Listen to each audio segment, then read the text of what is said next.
우리 지난 시간에 창세기 6장 한 2절까지 한 걸로 알고 있습니다. 또 혹 교재가 있는 분은 35페이지서부터 오늘 할 차람이 아닌가 하는 생각이 들어집니다.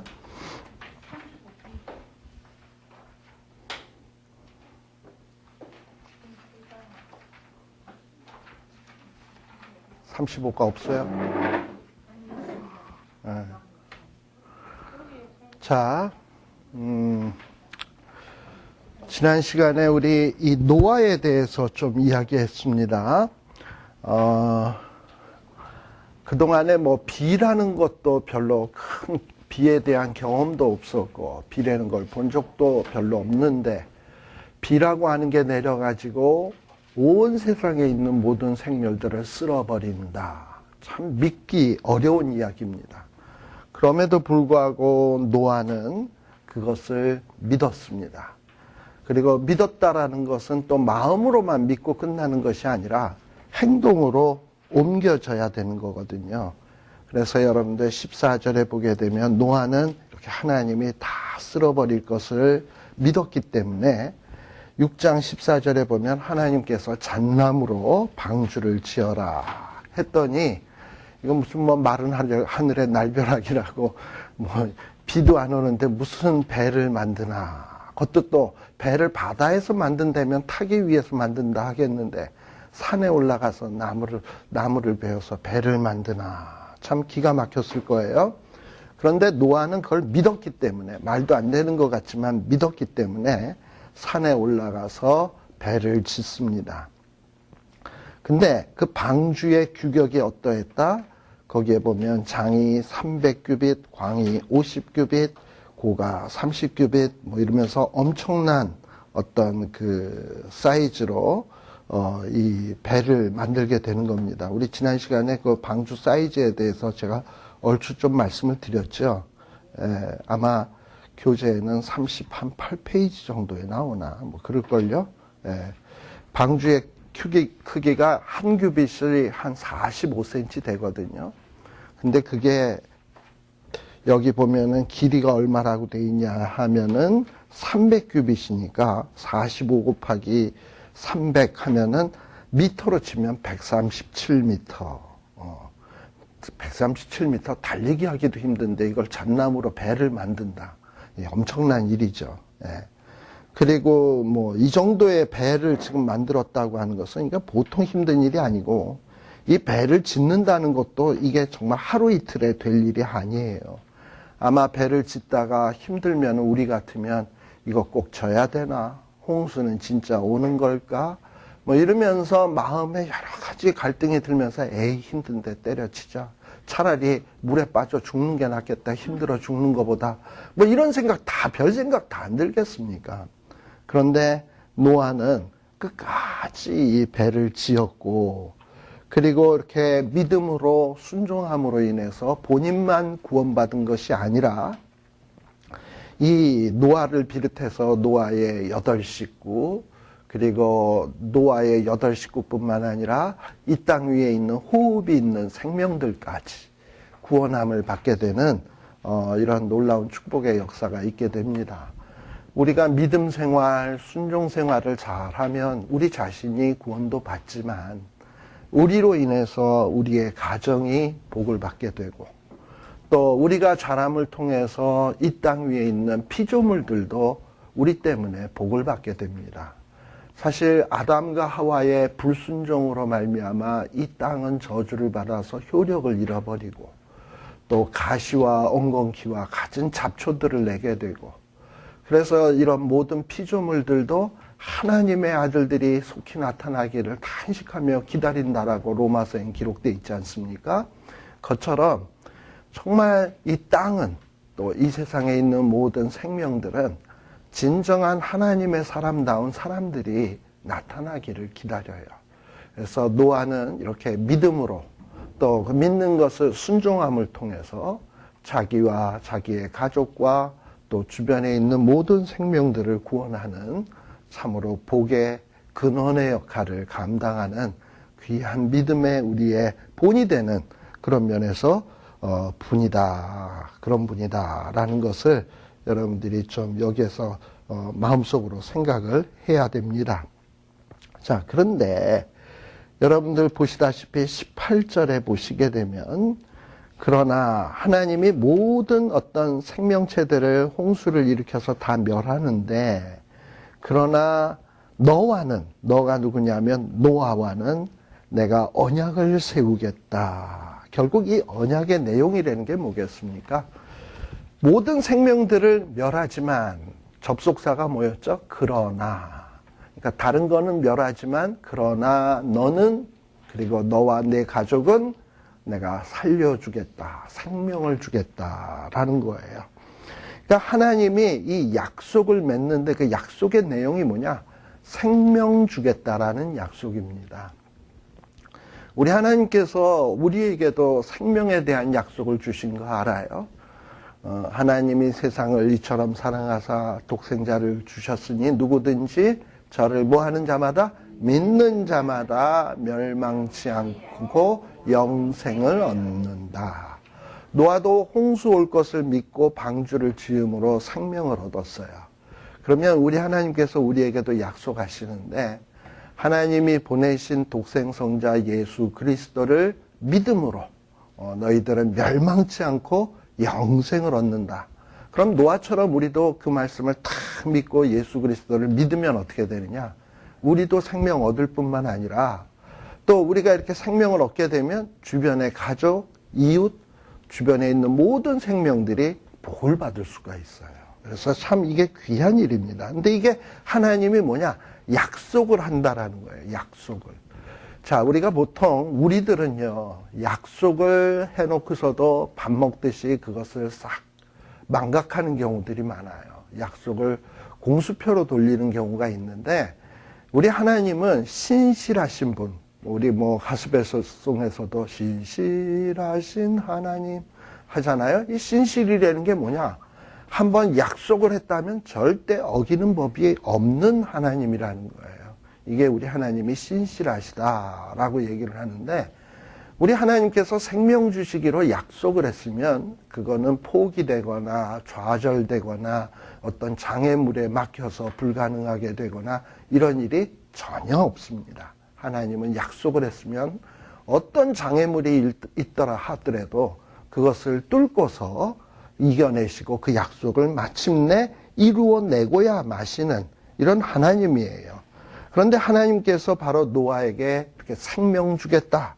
또 노아에게만 생명 주는 게 아니라 노아의 믿음을 보시고 아들, 아내, 자부들 이런 것들도 생명 주기 위해서 지금 하나님이 약속을 맺고 있는 거예요. 또 노아의 말을 듣고 혈육이 있는 생명이 있는 모든 짐승들도 방주 안에 들어가서 보존되게 되면 그것도 산다라는 겁니다. 이건 하나님의 약속이에요. 보통 히브리어로 약속이라는 말은 우리는 약속을 맺는다 이렇게 표현을 합니다만은 히브리 사람들은 약속을 자른다라는 말을 써요. 이게 무슨 얘기냐? 짐승이 이렇게 한 마리가 있으면 짐승을 위에서부터 이렇게 잘라요. 그래서 이걸 벌려놓습니다. 그래놓고서 약속을 맺는 A와 B가 약속을 어떤 계약서를 다 작성을 하고 난 다음에는 그 짐승 사이를 지나가고 만일에 약속을 어기면 우리는 이렇게 되겠다라는 일종의 서약식을 거행을 하게 됩니다. 그래서 어떤 상대방이 언약을 어겼다. 그러면 이건 죽음으로만 갚을 수 있는 거예요. 그런데 마치 우리 하나님이 언약을 맺는 건 그와 같아요. 그런데 창세기 15장에 보게 되면 아브라함이 하나님하고 언약을 맺을 때 이 짐승을 잘라놓고 지나가는데 누구만 지나가냐? 하나님만 횃불 모양이 돼서 쑥 지나가고 아브라함은 그때 뭐 하시냐? 주무세요. 그러니까 아브라함은 안 지나갔어요. 그러니까 아브라함은 계약서를 써놓고 사인 안 한 거고 하나님은 계약서를 써놓고 사인을 했기 때문에 하나님은 이건 빼도 박도 못하고 하나님은 약속을 지켜야 돼요. 근데 만일에 하나님이 약속을 안 지킨다? 그렇게 짐승 쪼개진 것처럼 쪼개지셔야 돼. 그렇게 갚으셔야 돼. 그러니 하나님이 이게 약속을 안 지킬 수 있겠습니까? 하나님이 약속을 맺으신 건 그래요. 근데 실질적으로 나중에 우리 하나님께서 우리에게 생명 주시기 위해서 하나님이 이렇게 죽으시는 거 아시죠? 바로 우리 예수님이 이 땅에 오셔서 십자가에 죽으시고 살과 피를 다 쏟으시고 살을 찢으시고 멸시 천대 받으시고 했던 것. 왜냐? 우리에게 생명을 주기 위해서는 그 방법밖에 없으니까 하나님께서 예수 그리스도를 죽이심을 통해서라도 우리에게 생명을 주시기 위해서 그 약속을 지키시는 거예요. 그래서 우리가 하나님이 신실하다.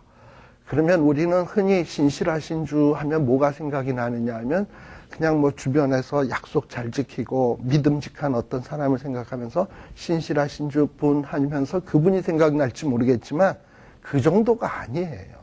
하나님은 약속을 지키기 위해서 자기 독 하나밖에 없는 독생자를 죽여서라도 우리에게 약속을 지키려고 하시는 그 정도의 신실함이에요. 그러니까 우리가 신실하신 주 할 때는 그 찬송을 부르면서 무슨 생각이 들어야 되니? 막 소름이 끼쳐야 돼. 하나님이 이렇게까지 이 약속 지키기 위해서 자기 독생성자 예수 그리스도를 보내서 죽게 하기까지 내게 생명 주시려고 하는 약속을 지키시는 하나님이시로구나 라는 것을 여러분들이 기억할 필요가 있습니다. 자, 그렇게 해서 이 동물들이 또 노아의 식구들이 다 어디로 들어갑니까? 방주로 들어갑니다. 근데 사실 당시 사람들 생각으로는 방주에 들어가면 산다라고 말은 했지만 사실 뭐 겪어봐야 하는 일이지 그 방주가 어디 지나가다가 암초에 부딪혀서 빵꾸가 나서 물 들어와서 죽을 수도 있는 거고 뭐 어디 별의별 일이 다 생겨서 그 안에서 화재가 일어나가지고 방주가 홀딱 타서 죽을 수도 있는 것이고 그러니까 방주에 들어간다라고 꼭 산다라는 보장이 어디 있습니까? 그죠? 그러니까는 그 답답한 방주 속에 들어가느니 나는 차라리 바깥에서 죽겠다. 이런 사람도 있을 거예요. 그러니까는 근데 하나님은 방주에 들어가라. 내가 약속한다. 너네들 생명 살려준다. 이랬을 때 하나님의 말씀이 정말 진실이다. 맞는다라고 믿는 사람은 들어간 거고 그런 짐승, 그걸 믿는 짐승들도 들어간 거고. 근데 어떤 사람들은 아니다. 방주에 들어간다고 꼭 산다란 보장 없다. 나는 그렇게 갑갑한 데 갇혀 있느니 차라리 바깥에 있다가 살 길을 모색하겠다. 뭐 이러고 있으면은 죽는 거예요. 그래서 죽고 사는 문제는 결국은 어디에 달린 문제냐? 하나님이 말씀하신 것을 믿고 순종하느냐? 하나님이 말씀하신 것을 아니야, 아닐 거야. 난 그대로 따를 수가 없어. 거부하느냐에 따라서 사느냐, 죽느냐가 판가름되게 되어 있는 겁니다.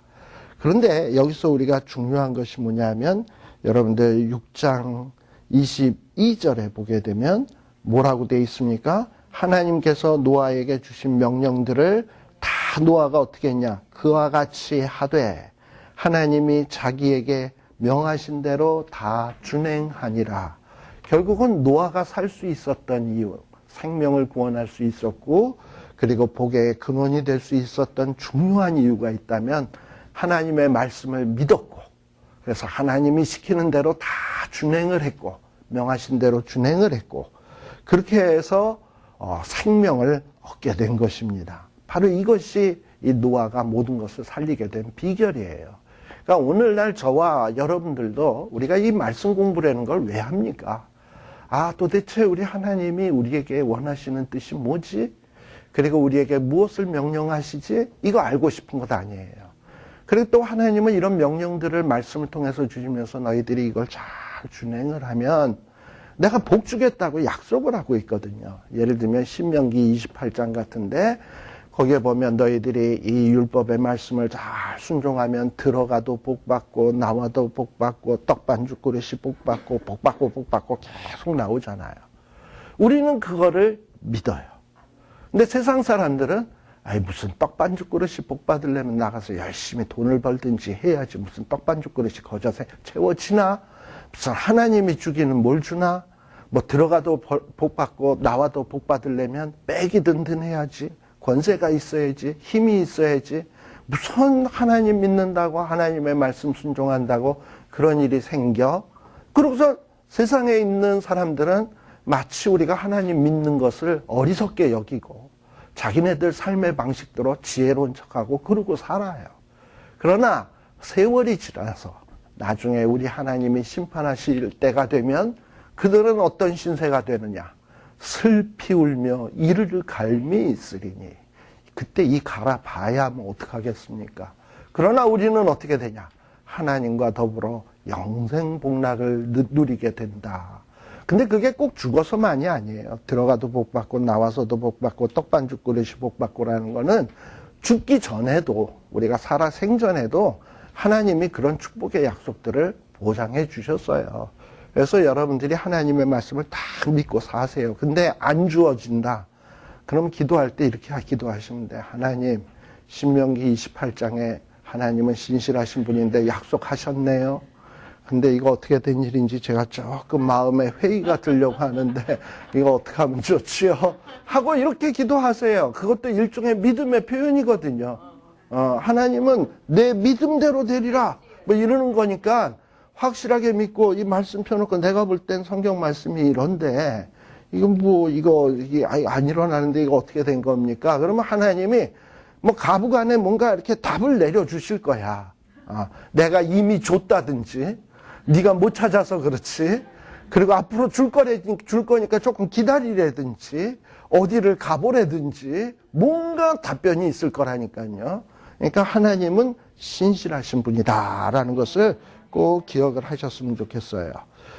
자, 어쨌든 이 홍수 사건이라고 하는 것은 뭐냐? 참 어떻게 보면 우리 지난번에도 조금 얘기한 것 같습니다만 창세기 1장에서는 하나님이 모든 피조물들을 창조하시고 선하게 창조하셨어요.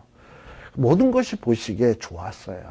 그런데 지금 이 노아 홍수 사건이라고 하는 것은 이 보시기에 좋았던 것에 정반대가 되는 장면. 다 이제 멸절당하고 다 죽고 아주 끔찍한 일이 벌어지게 되는 겁니다. 하나님은 사실 우리 인생이나 모든 피조물들에게 좋은 것 주시기를 원하시는 분이에요. 그런데 이런 피조물들이 하나님의 그 목적에 맞게 어떤 하나님이 원래 디자인한 대로 살지 않으면 하나님은 주었던 좋은 것들을 거두어 가십니다. 이런 면에서 노아 홍수 사건이라고 하는 것은 뭐냐면 인간들에게 그토록 좋은 것을 줬는데 그리고 하나님이 많은 축복을 주었는데 근데 이걸 가지고 온통 그저 쾌락과 즐거움과 죄 짓는 데만 사용을 하니 너희들에게 이런 거 좋은 거 줘봐야 오히려 손해다. 너희들에게 손해다. 일찍 죽는 게 낫겠다. 해가지고 그것을 거두어 가기 시작을 하는 겁니다. 바로 이것이 노아의 홍수 사건이에요. 그리고 또 이 노아의 홍수 사건을 뭐와도 연결을 지어봐야 하냐 하면은 이 3장의 타락 사건하고도 좀 연관시켜 볼 필요가 있어요. 자, 이 사람들이요, 뭔가 하나님이 기뻐하시는 것들을 해야 되는데, 하나님의 명령을 따라서 살아야 되는데, 근데 이 노아 당시의 사람들은 모든 생각에, 모든 그들의 행동에 뭐가 없었다? 하나님이 없었다. 그리고 온통 뭐밖에 없다? 자기 소견에 옳은 대로 사는 것밖에 없었어요. 그러니 자기 소견에 옳은 대로 살아봐야 우리 인간은 죄밖에 안 지어요. 그러다 보면 결국은 죽어요. 그러니까 제가 지난번에도 말씀드렸는지 모르지만 항상 우리의 기도의 내용은 뭐가 되어야 되냐? 하나님,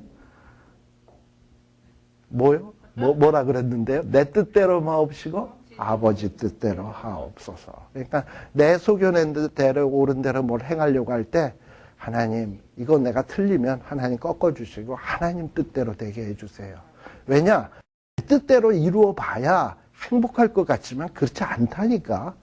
그리고 하나님의 뜻대로 되면 하나님의 뜻이 당시에는 슬퍼 보이고 고통스러워 보이고 나를 얽어매는 것 같고 나를 억압하는 것 같지만 그대로 살고 보면 이게 복된 길이었구나. 이게 생명의 길이었구나. 라는 것을 지내보면 알게 돼요.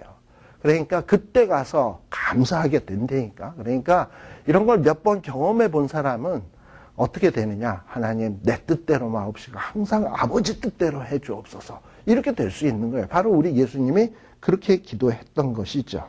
자, 이것이 바로 이 노아 홍수 사건에서 우리들이 좀 봐야 될 일 가운데 하나입니다. 자, 그 다음에 여러분도 혹시 교재에 있으면 36페이지 한번 보시게 되면 노아의 일생과 홍수 일정 해가지고 여러분들이 이제는 좀 성경을 읽으실 때 말이죠. 그냥 후루룩 하고 이렇게 읽어버리지 마시고 이제 조금 이제 그 인내심을 가지고 노아가 몇 세 때 뭐 어쨌다, 몇 세 때 어쨌다. 근데 이게 막 뒤죽박죽 섞여져 있거든요. 그럼 종이를 하나 딱 껴놓고 몇 세 때 뭐 했다 딱 써놓고 몇 세 때 뭐 했다 그럼 그 앞에다가 적어 놓으시고 그러면서 뭐 어떤 나이 나올 때마다 그 뭐 한 일 또 그 성경 구절 이러고서 이렇게 쫙 메모를 한번 해보시면 어떤 도표가 나오게 되냐? 지금 요 7장에 나오는 이런 도표가 나오게 되는 겁니다. 이해되시죠? 예. 그래서 이렇게 한번 쭉 정리를 하고 나면 여러분들이 무슨 생각이 드냐 하면 노아의 홍수가 이런 식으로 전개가 되었구나. 노아가 0세 때, 즉 라멕이 182세 때 노아를 낳았고 또 그때 무드셀라의 나이는 369세였구나. 뭐 이러면서 나름대로 자기가 발견한 것들을 차곡차곡 써나가서 이렇게 나름대로 쭉 정리를 하다 보면 나중에 그 안에서 아주 귀한 메시지들을 우리가 발견해 낼 수 있습니다. 그러니까 이제 여러분들이 성경을 읽을 때 뭐 일반 예전에 뭐 한 10년 전, 20년 간 예수 믿었을 때 후루룩 읽는 것만 해더라도 참 귀한 일이지만 이제 신앙생활 몇십 년쯤 했다 그런다면 이제 좀 꼼꼼하게 한번 읽어보는 것을 습관화 좀 시키셔야 돼. 그리고 연구를 해야 돼. 막 이렇게 연구를 혼자서 해보고 정하다가 맥힌다, 안 된다, 이건 도저히 모르겠다. 그러니까 저 같은 사람 또 필요한 거 아닙니까? 저한테 이메일을 주시든지 전화를 주시든지 뭐 이러세요. 근데 제가 뭐 전화를 받아야 말이지. 그러니까 정 모르는 경우에는 음성 메시지라는 게 또 있잖아요. 거기다가 남기시라고. 우리 박 권사님 같은 경우에 전에 보니까는 어떻게 하다가 무슨 성경 구절이 잘 생각이 안 나나 봐. 그래가지고 저한테 전화를 주셔서 그거 어디 있지요? 하고 물어보더라고요. 그럼 또 제가 또 이렇게 저렇게 해서 또 제 찾는 방식으로 해서 찾아드려요. 그러니까 궁금한 거 있거나 모르는 거 있으면은 도움을 요청하세요. 그렇다고 제가 100% 다 답변해 드리는 것은 아닙니다만 그러나 아무튼 좀 도와주려고 노력은 하겠습니다. 그러니까 그런 식으로 한번 여러분들이 한번 정리를 한번 쭉 해보셨으면 좋겠다 해서 거기다가 한번 써놔 봤습니다. 근데 여러분들이 6장, 7장 홍수 사건을 읽을 때 그 표를 이렇게 비교를 해보시면 나름대로 좀 도움이 될 거예요. 요게 홍수 며칠째구나 하는 것을 여러분들이 볼 수 있습니다. 그 다음에 여기 6장에서 조금 우리들이 조금 빠뜨리지 않았나 하는 생각이 요 37페이지에 나오는 얘기인데 6절에 보면 6장 6절에 보면 하나님이 세상에 사람 지으셨음을 한탄했다. 마음에 근심했다라는 얘기가 나오는데 아니 하나님이 자기가 해놓고서 왜 그걸 한탄을 하시나 후회를 하시나 또 그것 때문에 근심하시나 뭐 이런 생각을 하실런지 모르겠어요. 그런데 여기서 말하는 한탄이나 근심은 그런 게 아니야. 그러니까 하나님은 인생이 아니시니 시건치 않으시고 후회가 없으신 분이에요. 한번 하나님께서 계획하신 일에 대해서 하나님은 후회하고 그때 그 일을 괜히 했어. 우리 인간은 이럴 수 있지만 하나님은 절대 그런 분이 아니에요. 하나님은 뭘 계획하셨으면 그걸 반드시 이루시는 분이고 그 계획한 거에 대해서 후회하시는 분이 아니에요. 그럼 여기서 말하는 한탄이나 근심이나 이건 뭐냐? 라는 거예요. 그건 뭐냐면 속상해 하시는 거예요. 후회가 아니라 속상해하고 안타까워하는 거예요. 예를 들면은 여러분들의 부모, 어머니의 심정이 돼보면 아실런지 모르지만 자식이 뭘 잘못하잖아요. 잘못하면 내가 이놈을 괜히 낳았어 하고 후회해요. 괜히 낳았어. 내가 이걸 왜 낳았지? 이 인간을. 이러고서 후회합니까? 이걸 뭐 물릴 수도 없고, 물론 그런 면이 없지 않아 있을 수도 있지만, 그거보다는 어떤 마음이 더 크냐? 이거 좀 잘 됐으면 좋겠는데, 속상해하고 안타까워하는 마음이지, 아, 이거를 내가 괜히 낳았어. 그리고 또 더 진도가 나가면 저 인간하고 내가 결혼했기 때문에 또 이런 애가 나왔어. 뭐 이런 식으로 가고, 막 이런 식으로 가보면 한도 끝도 없이 되겠죠. 예. 그런 게 아니거든. 사랑하는 어떤 대상에 대해서는 사랑의 마음이 있기 때문에 그런 자를 사랑하게 된 것을 후회한다거나 이러지 않아요. 근데 사랑하는 자가 뭔가 내 뜻대로 안 되어질 때는 속상하고 안타까운 것이지. 그런 마음이에요. 하나님은 세상을 이처럼 사랑하시는데 세상 사람들은 하나님의 뜻대로 살지 아니하고 엉뚱하게 사니까 하나님은 한탄스럽고 근심이 되어지는 것이지 세상 만드신 것을 후회하는 것이 아니다 이 말입니다. 예. 자, 바로 그런 어떤 마음을 여러분들이 이해를 하셨으면 좋겠고, 그 다음에 또 우리 그 노아의 홍수 사건에서 5장 여러분들 6장 10절 같은 말씀을 보게 되면 노아가 세 아들을 낳았습니다. 셈, 함, 야벳을 낳았습니다. 자, 그런데 노아의 홍수가 600세에 아까 우리 앞에 36페이지인가 7장 도표에 보시게 되면 여러분들 알 거예요. 600세 됐을 때 노아 홍수가 일어나요. 근데 노아가 몇 세 때 아들을 낳기 시작하냐 하면 500세 이후에 셈, 함, 야벳을 낳기 시작을 합니다. 그러니까 노아 홍수 난 때에 셈, 함, 야벳의 아들 가운데 제일 연장자 아들 셈이 몇 살이겠습니까? 잘해봐야 100세지 뭐. 그쵸? 100세죠. 그리고 여러분들 그 노아가 지난번에 좀 제가 말씀드렸지만 어떤 하나님의 이 홍수의 예언, 홍수가 일어날 거다라는 예언을 듣게 된 것은 한 120년 지난번에 얘기했던 거 기억나시죠? 뭐 120세가 되리라 했을 때 120세가 홍수가 120년 뒤에 온다라고 해석하는 사람도 있고 홍수 뒤에 사람의 수명이 120년으로 단축된다라고 얘기한 것도 두 가지 설이 있다 그랬죠. 그럼 만일에 방주 짓는 것이 120년이었다. 어떤 계시를 받고 그때서부터 방주 짓기 시작했다면 120년을 지었을 거 아닙니까? 자, 그러면 120년에 500세 때 애를 낳았으니까 최소한 몇 년은 노아 혼자서 방주를 지은 거죠. 최소한 20년. 근데 뭐 20년 됐다고 해서 셈 낳았는데 응야 하고 태어난 애가 아버지 도와줄게요 하고 도와줍니까? 오히려 짐이 더 되지. 우유 달라 그러지. 기저귀 갈아달라 그러지. 바빠 죽겠는데 지금 방주 지어야 되겠는데. 그렇게 된 다음에 애들이 조금씩 그래도 심부름이라도 하려면은 그로부터 10년은 더 있어야 돼. 그렇잖아. 30년.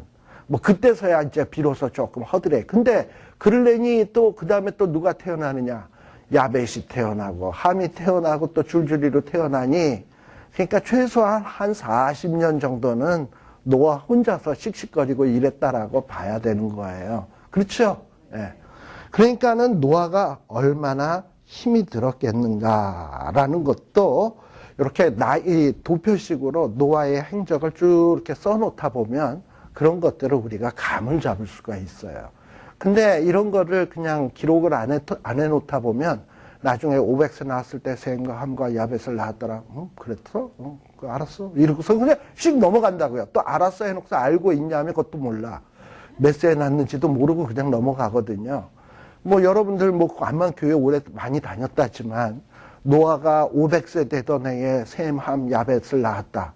셈, 함, 야벳을 낳은 건 아는데 노아가 몇 세 때 셈, 함, 야벳을 낳았는지를 기억하고 있는 사람은 없을걸요, 거의. 예, 없어요. 근데 한번 이렇게 정리를 해서 기록을 해보다 보면, 아, 노아가 이 방주 짓는 작업이 얼마나 힘든 일이었고, 또 한 40년 지난 다음에 셈, 함, 야벳이 그래도 나중에 함께 방주에 들어가는 것을 보면, 이 셈, 함, 야벳이 노아 아버지를 굉장히 많이 도왔겠구나. 그리고 또 며느리들도 드리죠.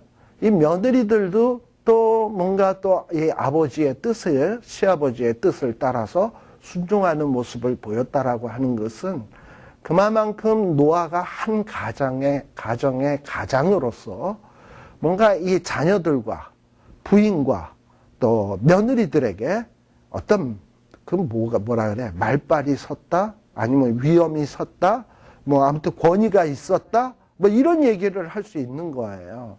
그렇잖아요. 그러니까 노아가 시키는 대로 다 이렇게 움직여졌다라고 하는 것. 근데 반면에 우리가 이 아담이라고 하는 분을 또 한번 생각해 보자고요. 그때 딱 두 식구밖에 없었는데 이 아담은 동산 가운데를 지나가면서 저 나무 먹으면 죽는다. 그리고 얘기를 했는데도 그 하나밖에 없는 한 가족이 그걸 또 불순종하고 어기고, 그리고서는 피차에 하나님이 주셔서 저 인간 때문에 내가 먹었나이다 하고서 서로 핑계대기 바빴잖아요. 그걸 보면 최초의 인간이었던 아담은 뭔가 가장으로서의 어떤 역할을 좀 잘못한 듯한데, 물론 후일에 이제 이 노아의 사건에서도 나중에 노아가 만취돼가지고 쓰러져서 벌거벗고 누워서 추태를 부리는 모습이 나옵니다만, 최소한 그 모습이 나타나기 이전까지 어떤 노아의 모습이라고 한다면 굉장히 경건하고 자녀들에게 본이 되고, 그리고 이 가정을 믿음으로 잘 다스린 하나의 신앙의 본이 되는 인물이었다라는 것. 그리고 이렇게 참 믿기 어려운 일을 본인만 믿었을 뿐만 아니라 자녀에게도 믿게 하고, 그리고 며느리들에게도 믿게 하고, 그래서 8식구를 구원할 수 있었던 것 아니겠어요? 어떤 이런 노아의 모습을 이렇게 상상으로 이렇게 그려볼 때 우리 자신의 어떤 삶하고 비교가 혹시 되지 않겠습니까? 이렇게 비교를 해보면 과연 나는 한 가정의 가장으로서 내 맡은 바 역할을 잘 감당하고 있는가? 자식들에게 또는 가족들에게 정말 말에 위험이 서는 그런 아버지로서의 역할을 하고 있는가? 뭐 이런 생각을 할 수 있지 않습니까? 그죠? 예. 근데요, 뭐, 이건 뭐 또 제 얘기입니다만, 목사, 이렇게 저 같은 사람이라, 목사인 사람이 가정을 잘 다스릴 것 같죠? 근데 그렇지가 않아요. 왜냐? 그냥 어떨 때는 나가서 뭐 하루에 6시간, 9시간 그냥 계속 이렇게 저는 말을 하는 사람이거든요. 하고 나서 집에 들어오면 아무 말도 하기 싫어요. 솔직히. 그리고 뭐 말 시키는 것도 싫고 말하는 것도 싫고. 그러니까 어떻게 보면 빵점짜리가 될 수 있어요, 집에 가서는. 근데 어떨 때는 이제 문득 차 같은 거 타고 다니면서 무슨 성경 공부를 한다든지 강의를 할 때 거기 있는 그 성도들이나 또는 신학생들이 아멘, 아멘을 하고 뭐 이제 이런 경우들이 있잖아요. 은혜 받는 모습들. 그러고서 이제 저는 돌아오면서 내가 저 사람들한테는 이렇게 뭐 말씀으로 은혜를 끼치면서 나는 집에서 뭘 하는 거지? 집에 가서는 아무 말도 하기 싫은데, 그러면 어떨 땐 내 자신이 참 씁쓸하고 좀 그래요. 예. 그런 면들이 없지 않아 있어요. 그러니까 사실 어떻게 모든 걸 다 잘하겠습니까? 그런데 참 이 노아 할아버지는 낮에는 나가서 잣나무 베고, 그리고서 뚝딱뚝딱 하고, 어떨 때 일 잘할 줄 모르는 사람이니까 뭐 손도 다치고 이러면서 얼마나 피에 땀을 흘려가면서 수고하면서 일을 하고 이랬는데, 그러다 보면 가정에 돌아오면 만사 귀찮아서 에이 그냥 자빠져 자야 되겠다 이러고서는 이럴 수 있는데, 그러면 또 무슨 이 부인이나 아들들에게 무슨 존경심이 있었겠습니까? 그리고 그 자식들이 난 우리 아빠는 싫어 이러고서는 아빠 말은 죽어도 안 들어. 아빠가 방주에 들어가면 난 차라리 밖에서 죽는 게 나아. 뭐 이제 이럴 수 있잖아요. 에? 그렇잖아요. 싫은 사람하고 어떻게 한 지붕 아래서 같이 삽니까? 차라리 저 인간이 나가면 내가 들어가고 저 인간이 들어가면 차라리 내가 나가지. 뭐 이런 거 있잖아요. 그럴 수 있는데 이 노아의 식구들이 모두 다 어떤 이 노아의 이 어떤 계획과 말에 일사불란하게 움직였다라는 것은 이 노아의 어떤 이 삶의 태도가 참으로 본이 되는, 모든 가정의 본이 되는 그러한 인물이었을 것 같다라는 생각을 한번 할 수 있게 됩니다. 그래서 우리가 단순히 이건 물론 성경에는 이렇게 자세히 나온 얘기는 아닙니다만, 그러나 짐작컨대 이렇게 방주를 짓는 것이 보통 작업이 아니다. 그리고 500세에 나왔다. 또 500세면은 또 나이가 이게 또 노인 아닙니까? 이 노인이 방주를 뚝딱뚝딱 짓고선 집에 들어가면 아이고 허리야, 뭐 아이고 삭신이야, 별의별 생각이 다 들 텐데, 그러면서도 자녀들에게 이렇게 본이 되었다. 그래서 모든 자녀들을 전부 다 방주 안에 집어넣는데 했다라는 것은 참 이 노아의 신앙이 어떤 면에서 굉장히 훌륭한 것 아니겠나 하는 이런 생각을 하게 됐었습니다. 자, 그 다음에 여러분들이 노아 방주 들어가기 전에 16절에 보면 이 노아의 방주하는 창이 있어요. 위에서부터 몇 규빗?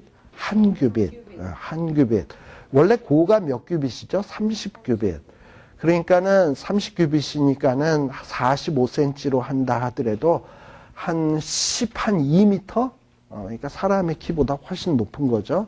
근데 위에서부터 창을 얼만큼 내려달게 돼 있냐? 한 규빗을 내려다는 거니까 뭐 12m에서 45cm 빼봐야 11m가 넘는 거잖아요. 그러니까는 도저히 이 밑에서 바깥 창문을 내다볼 수가 없어요. 창문으로 봐봐야 이렇게 사선으로 하늘밖에 안 보여. 그러니까 오히려 이 밑에는 안 보여. 그리고 창문이 위에 있는 걸 볼 때 파도가 치면은 창문은 항상 물은 안 보이고 하늘만 보이도록 되어 있었을 거예요. 그런 면에 있어서 이 노아의 방주의 이 창이라고 하는 것도 굉장히 의미가 있는 얘기인 것 같아요. 어떤 우리가 정말 신앙 안에 있으면 어떤 신앙 밖에서 일어나는 가장 풍랑과 어떤 시련과 고통 그런 거 바라볼 필요가 없어. 분명히 바깥에 시련 고통이 일어나곤 있지만 우리는 뭐만 바라보면 돼? 오직 주만 바라보나이다. 우리 뭐 가스펠송에도 있잖아요. 주만 바라보는 거야, 하늘로. 하나님이 뭐 방주 지으라 그랬으니까. 그래서 방주 안에 들어오라 그랬으니까. 이제 뭐 죽이든지 살리든지 하나님이 알아서 하시는데 아까 제가 말씀드렸지만 하나님이 뭘 언약했어요? 살려준다라고 약속했잖아. 그럼 살려줄 때까지 위만 바라보면서 우리는 꼭 참고 기다리면 돼. 이제 남은 건 무슨 문제냐? 시간 문제야. 그 시간만 딱 차면 그 방주에서 나와서 새로운 세상에서의 삶이 시작되게 되는 거예요. 그게 바로 어떻게 보면 창을 위로 만들었다라는 거. 괜히 주변에서 일어나는 풍랑, 또 죽어가는 사람들, 이딴 거 바라보지 말고 그저 하나님만 바라보면서 약속을 믿고 살아가라는 거예요. 또 뿐만 아니라 이 16절에 보면 방주는요, 층을 상중하로 3층으로 나누었습니다. 만일에 방주에 이렇게 그 옆에 3층으로 이렇게 만들어가지고 이런 걸 안 해놨다 그런다면 방주가 이렇게 휑하니 이렇게 돼 있다 그러면 지붕이 굉장히 높은 거죠. 근데 이렇게 층층이 이렇게 해놨다는 건 짐승들을 여러 마리를 다 태워야 되니까 또 노아의 식구도 타야 되니까 그러니 그런 거를 또 이 바깥에만 만드는 것도 보통 일이 아닌데 그 안에 또 층층이 만든다고 했으니 이 노아의 할 작업이 얼마나 많았겠습니까? 그러니까 이런 걸 이렇게 생각을 해보면 야, 이 노아의 홍수라는 것이 이게 보통 이게 어려운 게 아니겠구나라는 거예요. 결국 이 노아의 이 방주는 뭡니까? 죽을 수밖에 없는 생명들을 살릴 수 있는 유일한 수단이었어요. 그런 면에서 이 방주는 뭐에도 비유되냐? 그리스도의 모형으로 비유되는 거예요. 세상에는 의인은 없나니 하나도 없어요. 모든 사람이 죄를 범하였음에 하나님의 영광에 이르고자 하지만 하나님의 영광에 이를 수 있는 이 땅 위에 사람은 없습니다. 오로지 우리 하나님께서는 하나님께 이를 수 있는 유일한 길, 생명 얻을 수 있는 유일한 길을 주셨는데 그게 바로 누구냐? 우리 예수 그리스도예요. 그래서 우리 예수님은 이 땅 위에 오셔서 하신 말씀이 내가 곧 길이요, 진리요, 생명이다. 이 방주 노아 홍수 당시에는 살 수 있는 유일한 길은 뭐였냐? 방주뿐이었어요. 이런 면에서 이 방주는 어떻게 보면 그리스도의 모형으로서의 역할도 하는 것이다 라는 것을 여러분들이 좀 생각을 하시고 자, 그 다음에 이제 우리 7장으로 들어가 보겠습니다. 자, 그 다음에 또 하나 이제 조금 얘기를 한다면 그 홍수 심판이 과연 역사적 사실이었나 하는 거예요. 여러분들 교재 39페이지에 나오는 얘기인데 이 홍수에 대한 얘기는요. 이 성경에만 나오는 게 아니에요. 성경에만 나오는 게 아니라 고대 그 바빌로니아 우리 성경에서는 바벨론이라고 얘기하죠. 바빌로니아 신화에도 나오고, 그 다음에 중국의 신화에도 나오고, 그 심지어는 우리 어렸을 때 그 하멜이라고 하는 불란스 사람 선교사였는데 1600년대에 우리 한 1653년 뭐 요어간에 한국에 잠시 왔다 가신 분이 있어요. 이분이 뭐 이 한국에 와서 무슨 글을 썼냐? 하멜 표류기라고 하는 글을 썼어요. 한국에 대해서. 그런데 그 하멜 표류기에도 우리 한국에 벌써 오래전에 이 홍수 있었던 그 기록이 있었음을 하멜 표류기에다가 기록을 해놓고 있습니다. 이만큼 뭐 바벨론, 중국, 한국 전 세계적으로 어떤 홍수 신화가 있었다라는 거, 신화라고 하더라도 어떤 홍수에 대한 얘기가 있었다라는 얘기는 뭡니까? 뭔가 있었으니까 그런 말이 나올 거 아니야. 우리가 소위 하는 말 가운데서 무슨 뭐 정치인이 어떤 비리가 있다. 근데 뭐 증거는 없지만 그럴 때 하는 말이 뭐냐면 아니땡 굴뚝에 연기 나랴 뭐 이러고서는 뭐 어떤 그 돌아다니는 말이 헛것이 아님을 뭔가 신빙성이 있음을 얘기하잖아요. 근데 뭐 중국에도 그런 신화가 있고 그 다음에 뭐 한국에도 있고 바벨론에도 있고 이집트에도 있고 전 세계 각처에 다 홍수에 대한 신화들이 있어요. 이런 걸 볼 때, 이 홍수라고 하는 것은 정말 이 모든 인류가 기억하고 있는 무시무시한 사건이어서 그게 신화로 있는 거구나 하는 것을 짐작해 할 수 있는 내용입니다. 또 그뿐만 아니라 오늘날에 여기 나중에 보면 8장 5절에 보게 되면 방주가 아라랏산에 머물거든요. 근데 이 아라랏이라고 하는 그 산이 지금 어디 있냐면 흑해, 그리고 그 카스피해 사이에 있는 오늘날의 그 알메니아, 우리가 알미니안 그러잖아요. 그 사람들 원래 동네, 그 동네에 이 산이 하나 있어요. 아라랏. 근데 그 아라랏 산을 얘네들은 뭐라고 부르냐? 쿠히누흐라고 얘기해요. 쿠히누흐. 근데 누흐라는 말이 노아라는 말이에요. 쿠히라는 말은 산. 그래서 쿠히누흐 하면은 노아의 산. 그 얘기는 뭐냐? 노아의 방주가 머물렀던 산이다. 라고 이 아르메니아 사람들은 그 산을 노아의 산이다. 라고 얘기를 해요. 그래가지고 어떤 고고학자들은 그곳에 혹시 방주가 있나? 그러니까는 그러고 있잖아요. 그래서 뭐 방주 찾는다고 하는 데가 다 그 동네입니다. 그러면서 그 산을 노아의 산이다. 라고 예를 하는 걸 볼 때 이 노아의 사건은 단순한 신화가 아니다라는 얘기예요. 또 하나 제가 좀 뭐 증거로 좀 말씀을 드린다면 어떤 걸 얘기할 수 있냐 하면은 여기 또 뭐 이렇게 또 잔뜩 써놓으셨나.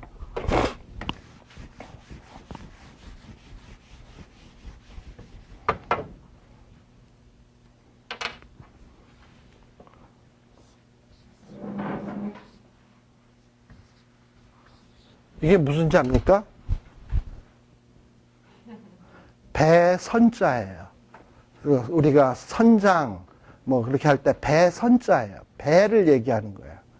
선박할 때 쓰는 선자인데, 자, 요 앞에 있는 요거를 뭐냐면 배주자라고 얘기해요. 요거 하면은 배주자인데, 여러분들이 잘 보면 여기 있는 요거는 뭐의 그거냐면 요거 팔자 밑에 입구자. 자, 노아 방주 안에 몇 식구가 탔어요? 8식구. 그러니까 8명의 입구자, 밥 먹는 사람이 배에 탄 사건. 그게 뭐냐면 그걸 합해서 뭐라고 얘기했냐면 배선자라고 얘기한 거예요. 한자 누가 만들었습니까? 중국 사람들이 만들었어요. 언제 만들었나요? 모르지만 되게 오래됐어요. BC 몇천 년 되는 거예요. 근데 그 BC 몇천 년 될 때 우리가 중국 사람의 이 글자를 보통 뭐라 그러냐 하면 우리가 처음에 출발은 상형 문자, 그림 글자에서 시작하면서 그것을 뜻을 나타내는 글자로 만들어지기 시작한 거거든요. 자, 그런데 하필 배자를 얘기하면서 배자에 8자가 들어갈 이유가 뭐가 있겠어?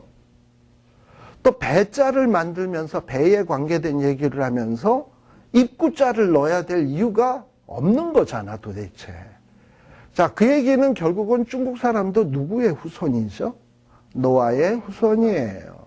그러니까 노아 이후에 셈함, 야벳 나고 바벨탑 사건 나고 흩어져서 오는 과정에서 이 사람들이 오는 과정에서 낮에는 걷고 밤에는 모닥불 피워놓고 이제 앉아가지고는 뭐 합니까? 모닥불 피워놓고 뭐 우리 앉아서 이러고서 뭐 우리들의 이야기를 하면서 이야기했을 거 아니에요.